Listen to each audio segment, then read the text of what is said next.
Welcome to the age of internet money. Now you can own money which can't be censored or confiscated by a third party or a government.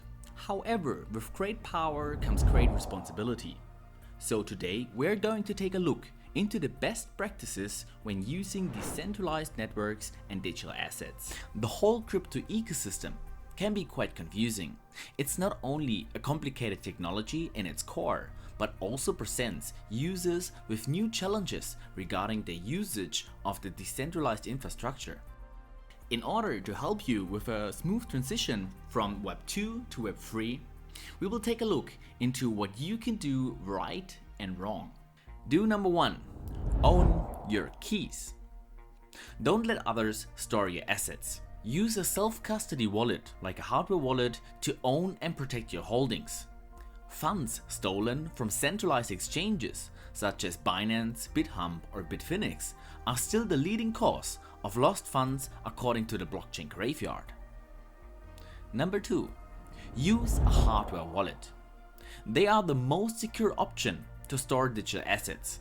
If you're serious about crypto, you should certainly get one. Number 3. Have a backup strategy. Consider different scenarios and evaluate associated risks such as theft, fires and floods, or inheritance for your backups. Assure you will be able to restore your wallet in 5 to 10 years. It also makes sense to note which wallet you use to create the recovery phrase to avoid interoperability issues. Also consider CryptoSteel or Bitfortal for an everlasting backup. Do your own research. This is especially important for financial investments like ICOs, so you only invest in what you understand. You should also evaluate the trustworthiness of a wallet provider or other important software which you use, like a password manager. My video about the evaluation of the trustworthiness of a wallet provider will help you here in the upper corner. Use a password manager. Humans are terrible in remembering 50 or more unique passwords. When set up properly, a password manager will make your life more secure and convenient. Here are some of the leading providers on the market. Use 2FA, two-factor authentication. A second factor helps you to protect your accounts from unauthorized access. Always set up 2FA for cryptocurrency exchanges. Avoid SMS authentication if possible, and use Authy instead, or Google or Microsoft Authenticator or others which are integrated into password managers like KeyWeb or LastPass. However, the most secure 2FA solution is a universal second factor via specialized hardware devices like a ledger or a YubiKey. These open standards are developed by the Open Authentication Industry Consortium known as FIDO Alliance. Double check transaction information. Due to the immutability of blockchains, transactions cannot be reverted. So always double check the correctness of your transaction.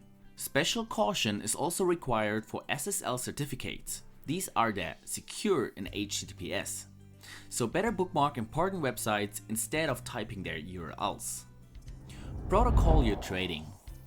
Like all other financial assets, cryptocurrencies are subject to taxation in most jurisdictions. There are a lot of programs which even collaborate with exchanges in order to facilitate the accounting process. Ramp up your security and privacy.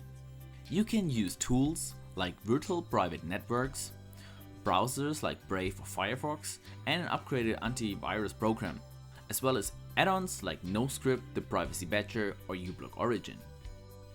Number 10. HODL. Appreciate what you have and try not to be tempted by emotional sentiment like fear, uncertainty, doubt, FUD. Now, if you do all of that, you might still do a silly mistake and lose all of your funds. So let's take a look into the points which you should avoid. Number 1. Don't brag about your holdings. By bragging about your profits and large holdings, you only make yourself attractive for potential attacks. Also, nobody likes braggers. Number 2. Don't store your backup unencrypted on an online device.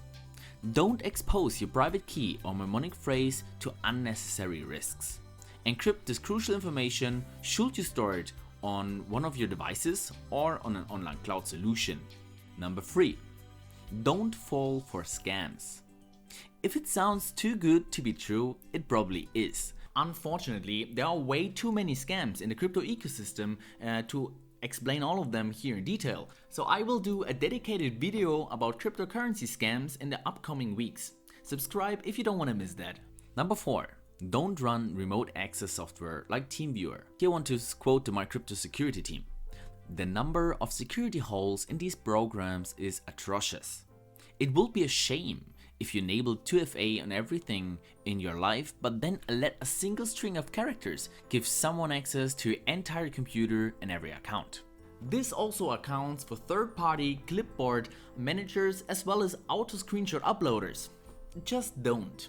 Speculations and predictions about the price of Bitcoin or any other cryptocurrency is like a council of human rights in China. It looks promising, but in the end it's lacking any substance. Especially mainstream media, which is controlled by a small elite, has no incentive to provide the average user with useful information about financial self-sovereignty. Don't search for the next Bitcoin. There are more than 2,000 different coins or tokens which are currently traded on exchanges. And this includes a lot of useless DATs, copycat projects or simply write-out scams. Especially new users are advised to avoid these seemingly lucrative investment opportunities. The probability that you lose your money is just too high. It's very, very risky. Also, don't be fooled by the Twitter account @Bitcoin or Bitcoin.com. Both are in the hands of Bitcoin Cash promoters. Don't invest more than you can lose. While some cryptocurrencies might be considered a so-called safe haven for citizens of Venezuela, Chile, Argentina, Lebanon, Hong Kong, China, as well as others, probably that's not the case for most people watching this video right now. Cryptocurrencies are still a high-risk investment. Also, beginners should avoid margin trading. These were 10 do's and 7 don'ts, which hopefully help you to protect your precious digital assets. Setting up one security is a never-ending process. Don't aim to fulfill all the points by tomorrow, but rather instead try to improve your security settings day by day, continuously over time. Do you think something is missing in the best practices? Do you have a recommendation for other users? Then let us know in the comments. You can find the script for this video as well as some other useful resources in the info box below. And as always, thank you for watching and own your keys.